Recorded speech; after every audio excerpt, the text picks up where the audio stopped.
So here we are, this great good day of opportunity. Opportunity knocks today for each and every one of us, as it does every day. And we have to get that into ourselves and realize that every single day we wake up, there are opportunities, there are possibilities, and there are chances that we can enter into and take and make something wonderful out of. They are always there, right under our feet, under our noses, whether we know it or whether we don't. Opportunities abound. Possibilities abound, my goodness me, and chances all over the place. And so, my dear ones, I think it was Russell Conwell who began one of his lectures at the university he found, Temple University. And he said, if we want to achieve anything great at all, we must begin where we are with what we are. Begin where we are with what we are. In other words, to avail of opportunity and chances and possibilities, we have to take what we have, whatever that is, and however we are in the given moment, and make the most of it. And there's always something there for you and for me to take and turn into something else. That's what separates the great ones from the not so great ones. They take what's available, they work it, and produce something out of it. And there's the difference. And so each and every one of us is called every day to respond to life's invitation to come higher, to come higher. The story I'm going to share with you is probably one that some of you know already.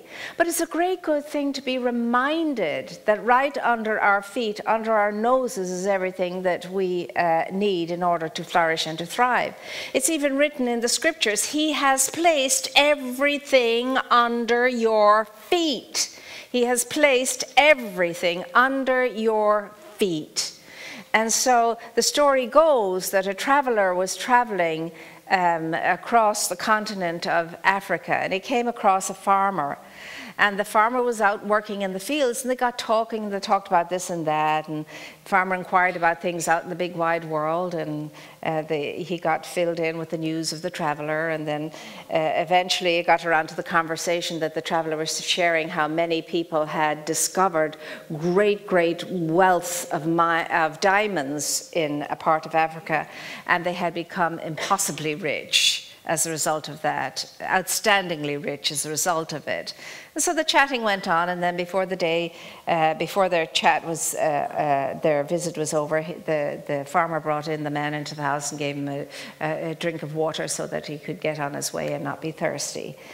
And then for days and days and days, the farmer just couldn't get those people out of his mind who had found the diamonds and who had become impossibly rich, as the man said. And it got under his skin to the point that he decided one day he was going to sell his farm, he was going to set sail, he was going to go out there and discover, diamonds and become rich. And so that's exactly what he did. He sold the farm, he went off exploring and knowing that one day he would discover these diamonds. Well, however, after many years he discovered that he ended up broke, sick, and alone. And he was extremely miserable. And one day, in a fit of depression, he went down to the ocean, threw himself in, and drowned himself. That's how bad it got.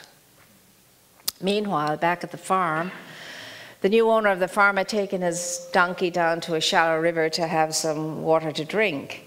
And of course, there in the river, he saw something that, it was a rock, and it was interesting. It was a bit different to all the others. And he just thought, well, that's curious. And he picked it out, had a nice glint to it.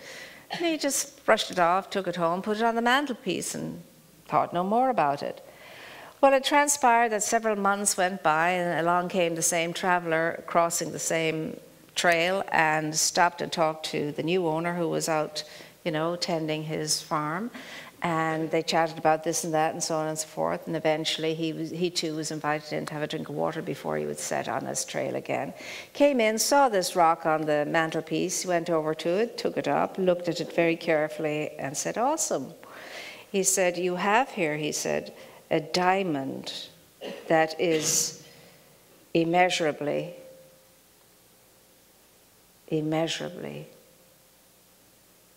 absolutely of its caliber, so valuable it's valueless. He said, congratulations. Where did you find it? And he said to him, oh, it's just down the river. I was, watering the donkey and so on, and there it was. He said, could you take me down there? He said, sure, yeah. So they went down there and they stepped in and they looked here and they looked there. Here a diamond, there a diamond, over there a diamond everywhere, all over the place. And they discovered that he had acres and acres of diamonds on the land. And of course he became immeasurably rich too as a consequence of that. So the gentleman who had gone off to seek out there what was already under his own feet suffered all that disappointment and ended up not only, without everything, but lifeless as well, because of his inability to recognize what was already where he had been. And we say, oh my goodness, isn't that terrible? Thinking of somebody else out there. But we do the very, very same thing. We go out there to look for what is already under our feet. And when we do that, we're never satisfied. We never discover what we are looking for because it's already where we are. It's already within us, and the only place we can discover it is within ourselves. And so, opportunities and chances and possibilities come to us in very many guises. And the diamond, you have to be able to recognize what it is for it to be of any value to you, really. And there is within each and every one of us an intuitive intelligence that can indeed guide us in its own wisdom to recognize when our opportunities arrive. See, the diamond is a diamond in the rough to begin with. And for that diamond to come into the precious thing that we recognize it to be, for that diamond to radiate and sparkle like we know diamonds can, it has to be taken, it has to be cut, it has to be shaped, it has to be polished. And then when the process is over, there is your diamond, the diamond that we understand a diamond to be. But that is a process, and we have to know the process, understand the process in order to work the process. And when our opportunities and our chances and our possibilities come to us, often they are disguised as obstacles, challenges, and hard work. Those are the disguises they come in sometimes, and you and I have to be astute enough to recognize them for what they are, opportunities and chances and possibilities. And so we have to take those obstacles and those challenges and that hard work and understand it's a process. In the process, we are being cut, we are being shaped, we are being polished if we go along with the program. How do you think the great achievers, the great explorers, and the great discoverers succeeded as they succeeded? You don't think they didn't meet with obstacles? That they weren't challenged, that they didn't have to work hard in order to accomplish what they accomplished? Of course they did. Except they were able to see those things as opportunities, not obstacles, not challenges per se, but as opportunities and possibilities and chances. And so with the burning idea that they had in their minds, powered by the burning passion that they had in their hearts in order to accomplish what they had to accomplish, they went straight for the goal. And they kept their eye on the prize, and they never took their eye off the prize. And they kept keeping on, keeping on, keeping on. They never saw what we would call failures as failures. They saw them as opportunities, as chances, as possibilities. They saw every failure as a stepping stone to their success, taking them nearer to their success, eventually knowing that they would succeed, they would achieve, because they had conceived the idea. And they knew that. They knew that this was possible. Nor did they ever spend a moment's time looking back at anything behind them. And they were of that stick-to-itiveness quality that nothing got in the way of them realizing the good that they desired, because they knew this was a good idea. They knew it was possible, and they knew that they were the ones to bring it on home and see it on through. Do you have that stick-to-itiveness in what you want to do? These ones, even in their weariness, even in their fatigue, thought about nothing else except soon, soon, soon, soon. I'm going to realize that I'm almost there. Soon I will achieve and succeed what I know I can succeed at, accomplish and achieve. Soon, that was all that was going on in their minds. Nothing else. Never detaching themselves for a moment from their goal, always with their eye aimed straight on that goal, because everything that is required for that to happen is under your feet. And they knew it. They knew it. They tapped into that intuitive intelligence within them. They tapped into that realization that everything was available to them to succeed and achieve. And they knew what we need to know, that we have tools available to us that will assist us and support us. And that there are requirements made of us in order to do that. And what are the tools? The tools that we have available are thought, feeling, and body. I have the thought in mind. It's a good thought. It's a clear thought. And then I begin to feel it. I begin to feel the thought. I begin to feel it. And as I think it and as I feel it, it converges as a force, as a power, and as an energy within my body. And when I get that energy, that force, and that power within my body, it creates a drive, a necessity in me to take it on and to go with it and to pursue it like the hound of heaven, to pursue it with that kind of power and that kind of conviction and that kind of passion. Those are the tools that are available to me always, the only tools I ever need, thought and feeling. And the coalescence of that into the energy I feel in my actual physicality in my body, the thing that gets me giddy with delight and moves me forward, moves me forward, moves me forward in the direction of my demonstration. That's what gets me going. And the other tool I have is my compass. My compass is so important, it gives me direction. What is my compass? It is my consciousness. It is my consciousness. Consciousness is everything. And so what I have to do with my consciousness is to rearrange it. I have to change my thinking. I have to rearrange my thinking to support my success. I have to rearrange my thinking along the lines of my success. I have to change my thought process. I have to change my consciousness. And I have to be willing to do that.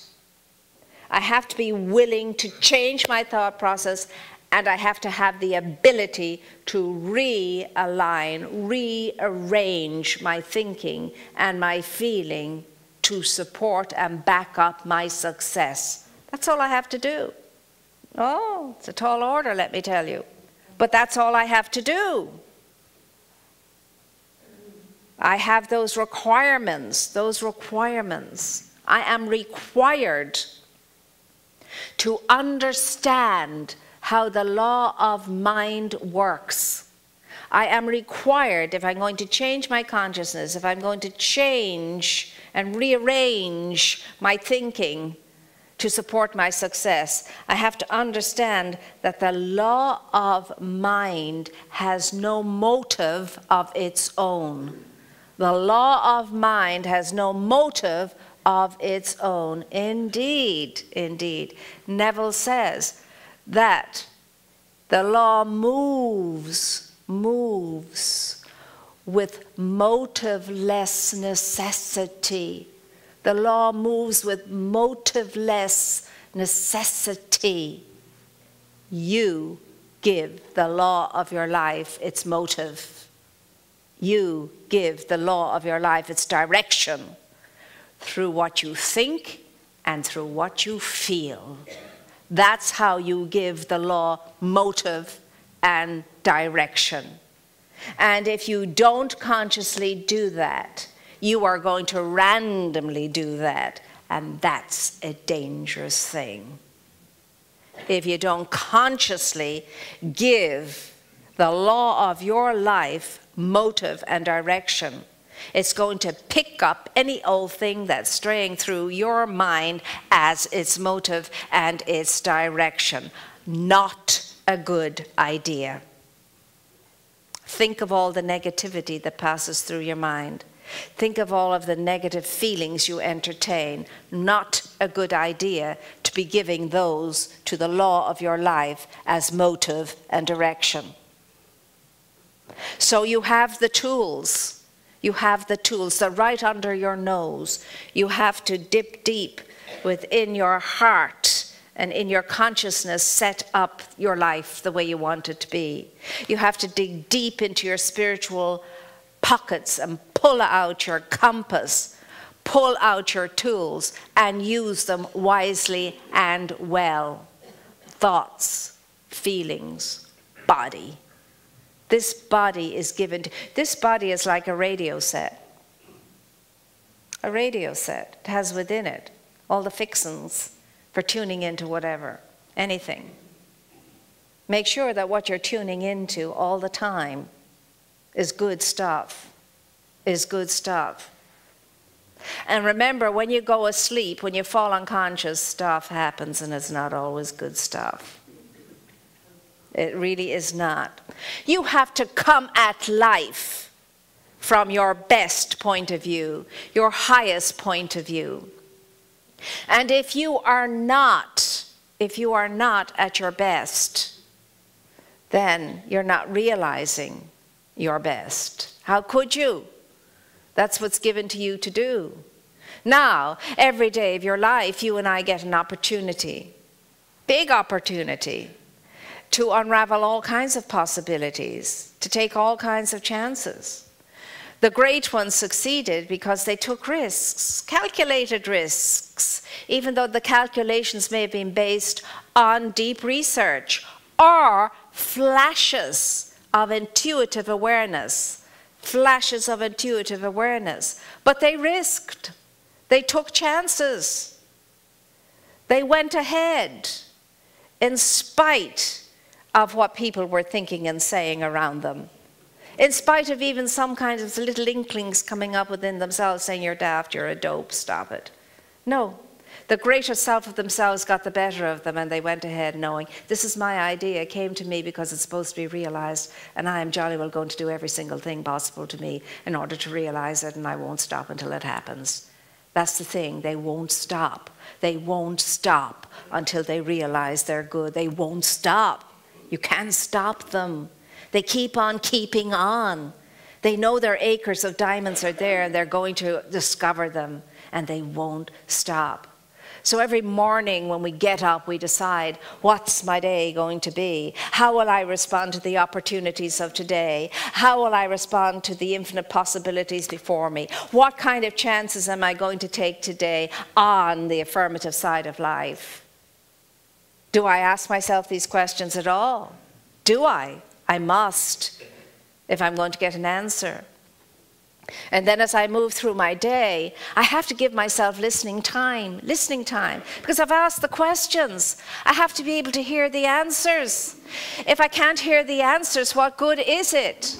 And so instead of getting up in the morning and first thing switching on the radio, switching on the television, plugging myself into my gadgets, opening up my computer, getting all my emails, you can't do that. All through the day, you can't do that. Where's your chance to stop and listen? To listen to the intuitive knower within you, the intuitive intelligence, bringing you all the answers to the questions. You've asked it, but nobody's home because you're not there to hear. You're plugged into this, you're tuned into that, you're nyan over there, and so on. You have to have quiet moments to listen in. So when you go in and brush your teeth, stay in the quietude. And as you brush your teeth, God knows a great idea might just pop up. And it will, in all those unexpected places. At the end of the day, we get to ask ourselves, today, did I feel my life? Did I feel myself living today? Was I in my life today? Was I present to my life today? Was I at home in my life today? Or was I out to lunch? And then I ask myself the question, today, did I learn anything? Did I learn something today? Did I venture today? Did I grow today?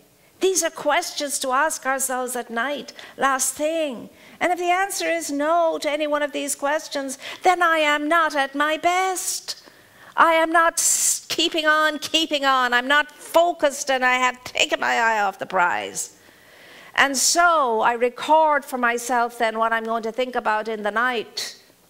And I know the night's going to bring me revelation. It's going to bring me recovery. It's going to bring me renewal. It's going to bring me inspiration. It's going to take care of what needs to be mended and fixed and healed while I'm asleep, because I am in command of my consciousness, and I am giving motive and direction to the law of my mind while I'm sleeping. And then when I get up jazzed in the morning, I can go about my work singing. I can actually sing, oh, what a beautiful morning, oh, what a beautiful day. I've got a wonderful feeling, everything's going my way. When did you last sing yourself that in the morning? Have you ever sung yourself that in the morning, or something similar? You could bring up the beat. You can do a little bit more of that when you're telling yourself, what a great morning today is. What a great morning today is. Oh, the possibilities and the chances and the opportunities, all there waiting for me. Me. I am the greatest. I am the best. I am the one that's going to see this through. I tell you, wait, wait, wait. You don't know nothing yet. Wait. Whatever you want to do, whatever you want to do, whatever you want to do, however spirit comes through, it doesn't matter whether I'm singing, oh, what a beautiful morning, or I'm rapping. I'm getting on down, I'm rapping. It doesn't matter what the song is, as long as the words and the feelings attached are in alignment with your accomplishment, your success, and the realization of your highest and your best. It doesn't matter, but you've got to sing your song, because you're standing on acres of diamonds, and so it is.